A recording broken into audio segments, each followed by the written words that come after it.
Each of his fingers possessed a unique ability: the divine index finger that crushed all things, the divine middle finger of judgment, the divine ring finger with healing powers. His name was the One God. And how did he get this strong? Just by crushing ants in his mobile game. And it all began on an ordinary day, when he discovered that a strange new game had appeared on his phone. The moment he tapped on the treasure chest icon, it burst open dramatically. The screen displayed the words, "Welcome to Evil God Creator." Moments later, an ant crawled onto the screen, followed by a line of incomprehensible text. Instead of questioning reality like a sane person, he figured he would just tap randomly and see what happened. To his surprise, the ant was instantly crushed under his finger. A coin popped out of the screen, and the phone calmly announced, "Life of number 1 terminated. You have obtained 1 divine coin. Congratulations. You are 1 step closer to becoming a great evil god who pursues absolute power." He stared at the phone in confusion, wondering if he had just awakened some kind of hunter ability. If this had happened 20 years ago, he would have checked himself straight into a psychiatric hospital without hesitation. Unfortunately for his mental health, times had changed. 20 years ago, spatial rifts had opened across the world, and countless monsters had poured out like an interdimensional infestation. Humanity had nearly gone extinct, but everything changed when humans awakened supernatural abilities. The energy obtained from hunting monsters became humanity's last hope of survival. Hunters were classified from the godlike SS rank all the way down to the embarrassing G rank. Once a hunter's rank was determined, changing it was almost impossible. Shortly after this realization, he arrived at the ability testing center to have his powers evaluated. The staff member smiled politely and announced, "Congratulations, Mr. One God. You possess an ability constitution." His heart nearly exploded with excitement. His mind immediately filled with delusions of becoming a legendary hunter surrounded by admirers, fans, and probably several people willing to forgive his personality. In silent desperation, he prayed to anything listening. Just give him D rank. Hell, even F rank would be acceptable. Anything but E rank. The machine beeped. The staff member glanced at the result and spoke again. "Your rank is G rank." The word hit him like a brick to the face. G rank, the absolute bottom of the food chain. His ability was no different from that of an ordinary civilian. The staff member confirmed it with professional indifference, and then asked if he would like to register as a hunter for a fee of 8,000. He briefly considered it before realizing he couldn't even access a dungeon. Paying that fee would be like setting money on fire for fun, so he declined and left. That evening, he returned home irritated and mentally exhausted. Just as he was about to sleep, the phone beside him suddenly rang, snapping him awake instantly. Annoyed and wide-eyed, he picked it up and began crushing ants again, venting his frustration like a deranged god with anger issues. Before he knew it, divine coins were scattered all over the floor like loose change after a bar fight. The next morning, when he woke up, all the coins had merged into a small pile. The number displayed had changed from 1 to 100. The phone chimed again. "Congratulations, unnamed god. You have met the conditions to unlock the divine shop. Would you like to open it?" Without hesitation, he tapped yes. Opening the shop required 100 coins, and he spent them instantly without thinking twice. 1 coin on his bed physically vanished, confirming this bullshit was very real. However, once the shop opened, all the text was written in strange characters he couldn't understand.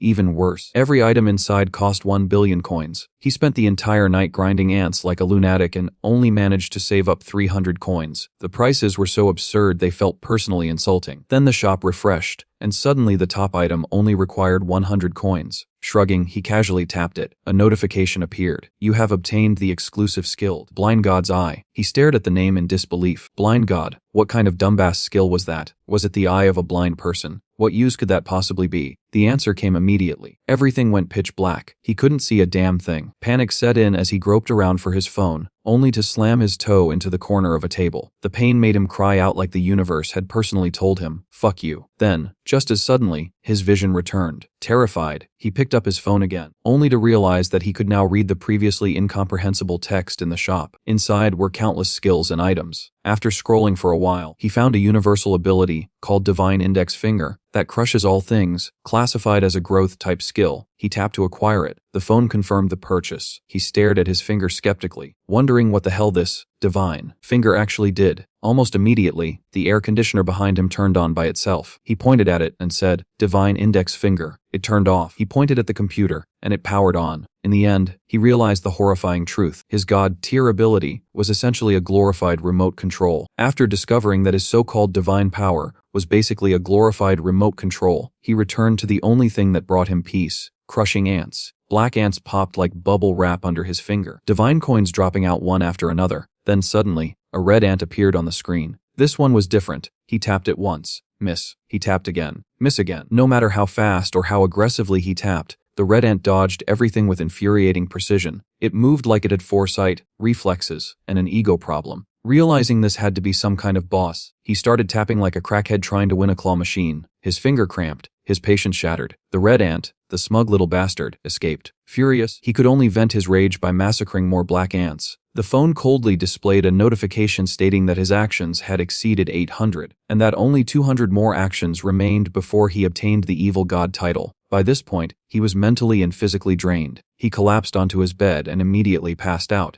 While he slept, the phone activated Blind God's Eye automatically, unlocking an exclusive ability. That night, he found himself inside what looked like a movie theater. On the massive screen, the red ant appeared again, now walking with a cane like some tragic war veteran. The red ant limped toward a cave entrance and shouted to the ants inside that it had found where their food supply had fled to, but that it had been attacked by a terrifying god of the dark tribe. It warned them that escaping was the limit of its strength and that they needed to strike first. The ants inside burst out laughing, mocking it mercilessly. They called it a coward, saying a mere dark tribe god was nothing but a joke, and suggested it should have just died there instead of coming back to whine like a bitch. Suddenly, an elderly ant entered the cave, silencing everyone. Stroking his whiskers like a cliché anime elder, he declared that he sensed the presence of the dark god. This land belonged to the great emperor, and the existence of an evil god here was unacceptable. They would execute it immediately. The old ant placed his hand on the red ant's head, releasing a surge of energy that instantly healed its wounds. He ordered the red ant to lead the way, announcing that he would personally subjugate the so-called evil spirit. The ant army roared in unison, screaming about delivering death to the evil god. At that exact moment, he woke up. He dismissed the whole thing as a weirdly vivid dream about ants, because clearly that was the most reasonable explanation. His phone chimed. The red ant appeared on the screen again. His fighting spirit surged, and he prepared to crush it once and for all. Then things escalated real fast.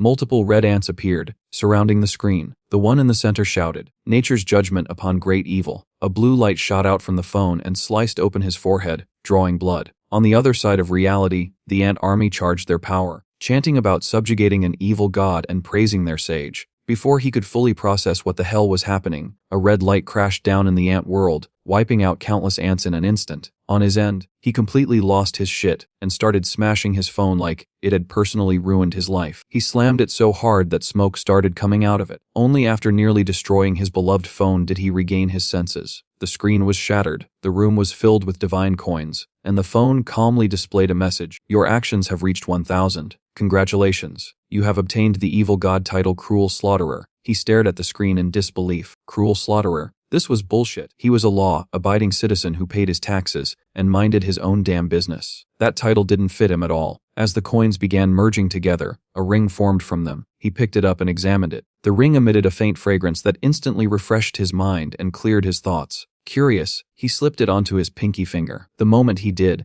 energy surged through his entire body. All fatigue vanished as if he had just been reborn. The phone chimed again and activated Blind God's Eye to appraise the ring. Druid's Ring. Contains the life force of the forest. Enhances rapid growth abilities. With a ring like this, and an appraisal skill that could see through bullshit, he began to wonder if his hunter rank had increased. There was no way someone with gear like this was still G rank. Fueled by blind confidence, he decided to return to the testing center. When he arrived, the staff member looked at him skeptically and reminded him that the error rate of the test was less than 1%. Retesting would cost 580,000. Hearing that number instantly crushed his soul. Reality slapped him back into place, and he apologized, saying he would come back another time. Clearly, the ring had gone to his head. As he sat down on a nearby sofa, Blind God's Eye activated automatically and began appraising people around him without consent. A 30-year-old man with hemorrhoids, a 41-year-old man with kidney deficiency. Then his attention was drawn to a young woman in the distance. Unlike everyone else, her appraisal displayed a name and a strange condition tingling.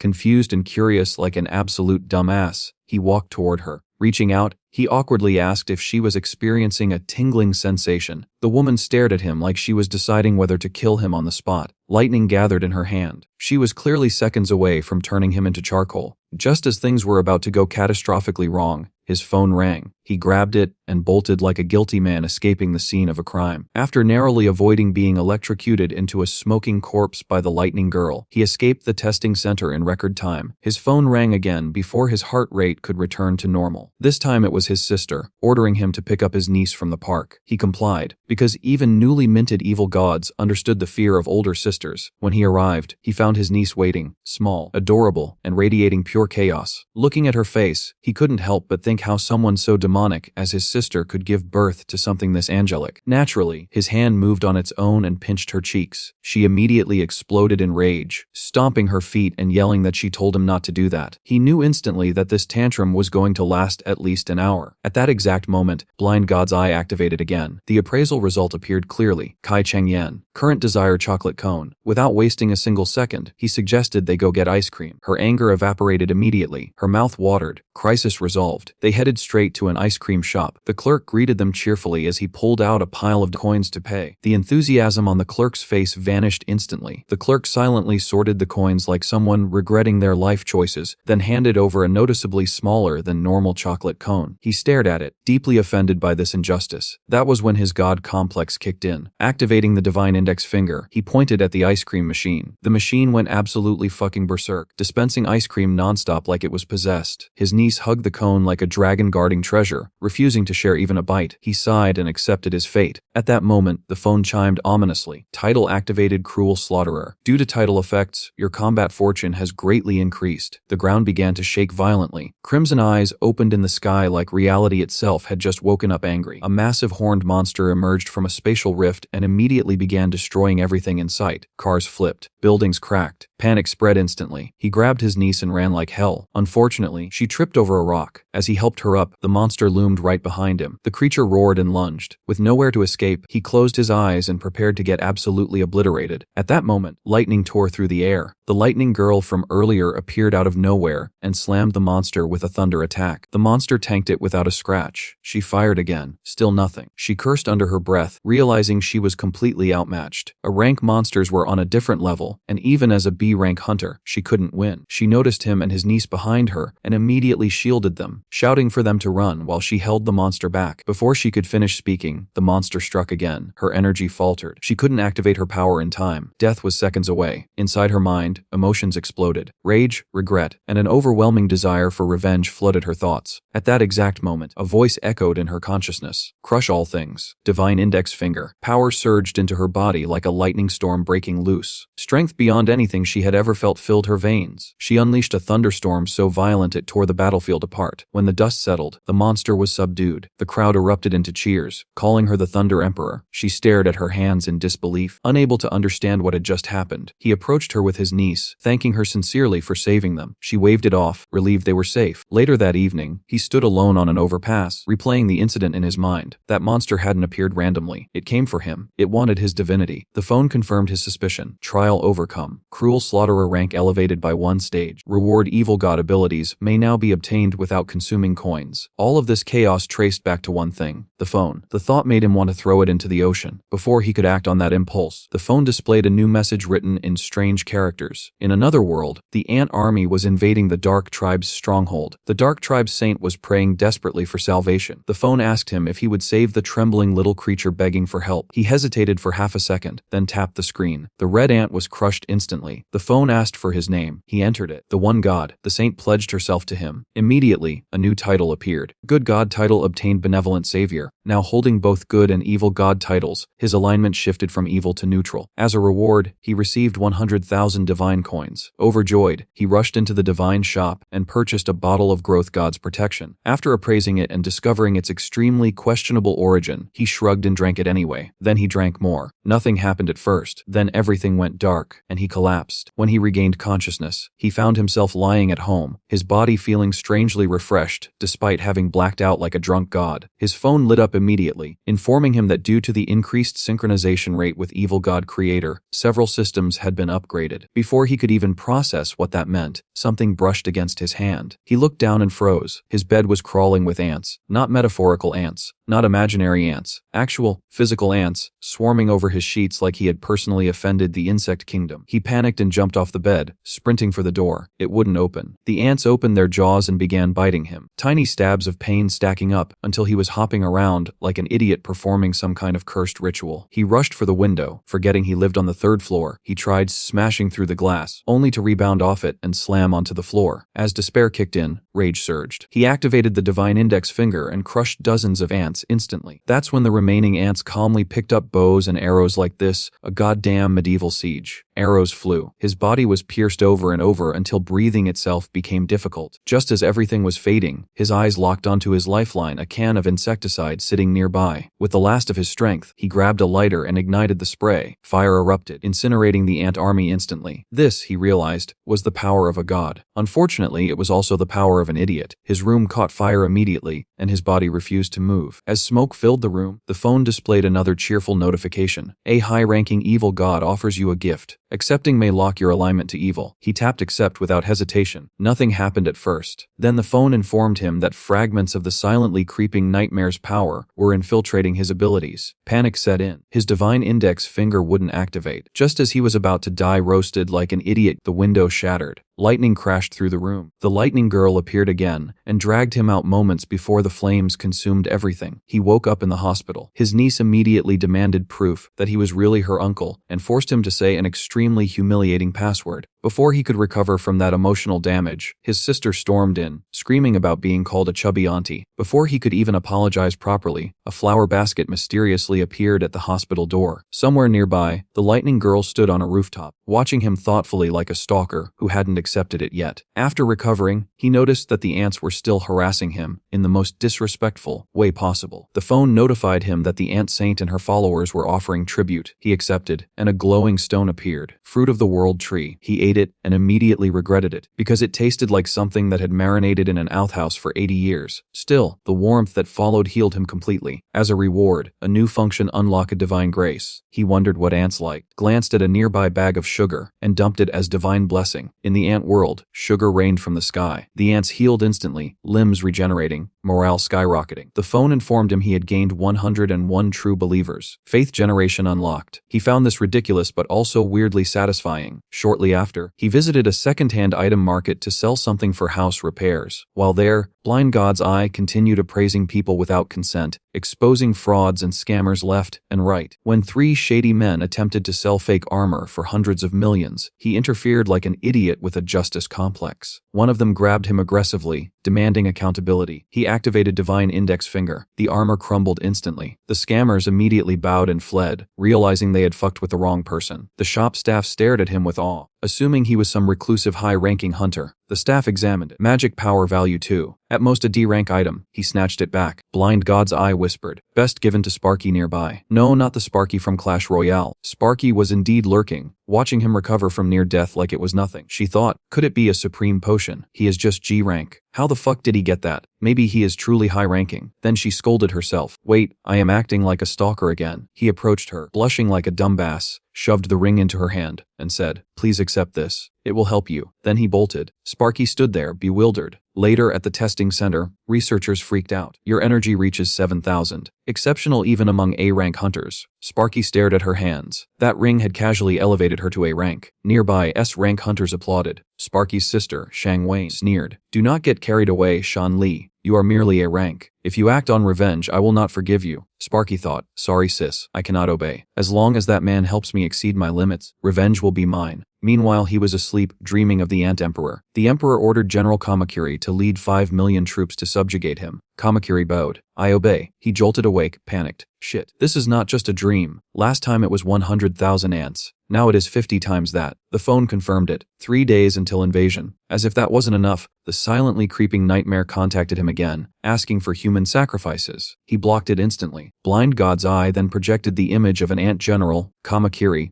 announcing her intention to sever his head. He tried appraising himself. After nearly popping his eyes out, it finally succeeded. Fragile and timid, he cursed. He sits on his bed in exchange for necessary items. Grant's fire works better with a divine index finger. In reality, it produces flames weaker than a lighter. He is deceived again. He should have discarded it back then. He remembers Growth God's protection. He consumes 200 bottles consecutively. The evil god creator synchronization rate increases to 10%. He polishes his sword 20 times and collapses at his computer desk. Sparky purchases small gifts, hoping to engage him in deeper conversation. She arrives at his door. She rings the doorbell. No one answers despite repeated attempts. Sparky notices the door is not fully closed. She carefully opens it and calls out to see if her boyfriend is home. His room is empty, and now he is a captive in some warehouse. But because he drank 20 times yesterday, the protagonist is still asleep, adrift in a sea of pleasant dreams. His 3 kidnappers watch him in confusion as he laughs to himself. Excellent. He wants them all. He awakens. What is happening? A kidnapping. The rooster headman says mockingly. Impressive that he can sleep in this situation. Blind God's eye displays male human. Special note uses low, grade flame. Male human. Special note underdeveloped muscles. Looking at these descriptions, these are the fraudsters he encountered at the item shop. What do you want? The protagonist asks. The rooster headman says, we seek compensation. Naturally, he ruined our transaction. The protagonist says awkwardly, what should he do? He does not have his phone. The thin man holds up his phone. They brought it for him. Blind God's eye alerts our boy that the ant army is 20 meters from reaching his location. He shouts urgently, "Auntie me quickly," and throw away the phone, but it was too late. Countless ants pour from the phone. They cover the thin man's body instantly. Within 1 second, the ant army devours him completely. The rooster headman and his companion watch in shock. He turns to the protagonist and curses, saying he can control insects. The goon gathers fire in his hand and unleashes flames toward the ant army, burning and consuming everything. The protagonist watches. This is supposed to be a low-grade flame. The rooster headman incinerates the ant army. He turns toward the protagonist menacingly. Now they will settle the account for killing his subordinate. Our boy tenses up. He is done for. Suddenly, the rooster headman stumbles. He collapses. A stone strikes his head. Blood pours from the wound. The protagonist looks down. The ant army has deployed catapults. The large man attempts to escape. The door will not open. The ant army's catapults launch. Blood splatters. The protagonist panics. Even those massive flames cannot eliminate the army. Can he escape this place alive? Had he known they were this formidable, he should have discarded the phone from the beginning. The ant general mocks. Evil God, your subordinates are dead. Now, he will eliminate him immediately and transform him into His Majesty's sustenance. The protagonist's phone chimes. The display reads, activating minor miracle. Lightning strikes. Countless ants are eliminated instantly. Sparky descends majestically before him. He rejoices. The ant general thinks with fury at such contempt for the emperor's army while not acting personally, and to command such a powerful subordinate. That evil god is truly an evil god among evil gods, capable of destroying the empire. The general removes its armor and roars. Today he, Kamakiri, shall perish here, but he will at least eliminate one more of your subordinates. Sparky continues electrocuting them. Protagonist stands behind, grinning foolishly, completely unaware of the approaching danger. The ant general whispers, 1,000 blades that sever all. I am your servant. Grant me your great power. I sacrifice all my subordinates to you. The unaware subordinates shout for the general to take cover. The ant general severs the heads of the remaining ants with one strike. Sparky and protagonist are stunned. After eliminating its subordinates, the ant general emanates overwhelming pressure. Blind God's eye activates. Kamakiri, female. Special note, Imperial General intends to sever Sparky's head with 1,000 blades. Before protagonist can react, the ant general leaps toward Sparky. Sparky hastily activates her lightning. The ant general splits the lightning. It charges toward Sparky with overwhelming momentum. The blade flashes. Sparky lies in a pool of blood. Rage consumes protagonist's mind. These cursed ants. She saved his life 3 times. A notification appears. You may use divine power to alter a mortal fate. This will consume 100 Zalazar divine coins. Protagonist confirms without hesitation. Golden light fills his eyes. Using divine power to reverse time and alter fate, he returns to the moment the ant general severs the lightning. The ant general charges towards Sparky with overwhelming force. Sparky has no time to react and prepares for death. Protagonist's chains shatter. He stands and pulls Sparky behind him. He glares at the ant general with murderous intent. Sparky observes his fierce display. She thinks he truly is a master. Protagonist shouts, a mere lowly ant. He raises his middle finger under judgment. Divine middle finger. The ant general is obliterated by this strike. Protagonist watches all this with a calm expression while Sparky gazes at him with admiration. He picks up a small knife and asks curiously what it's for. The next moment, he throws the knife away because it's scorching hot. She removes her helmet and excitedly asks if he's the hermit. Then she actually kneels down and begs protagonist to take her as his disciple. With a shocked face, he says he's just the lowest ranked hunter. He only defeated the ant general thanks to his system. There's no way he can teach her anything. But Sparky still clings to him. Even when he's watching wholesome content, Sparky watches along with him. Protagonist asks her speechlessly how long she plans to stay at his place. Sparky says she'll leave when he accepts her as his disciple. Protagonist tells her helplessly that he's just a G rank hunter. Sparky says that just the ring he gave her made her much stronger. Since he gave her something so precious, she wants a chance to make amends. Afterwards, Sparky carries bags of cement and starts repairing his house. Before long, his previously dilapidated room becomes exquisitely renovated by Sparky. Then, Protagonist plans to find something to eat with Sparky, but just then, an emergency call comes in. Sparky says there won't be time for a meal. She puts on her helmet and prepares to leave. Protagonist takes out a bottle of Growth God's protection for her to bring along. After thanking him, Sparky flies off into the distance. Moments later, he arrives at a restaurant to eat.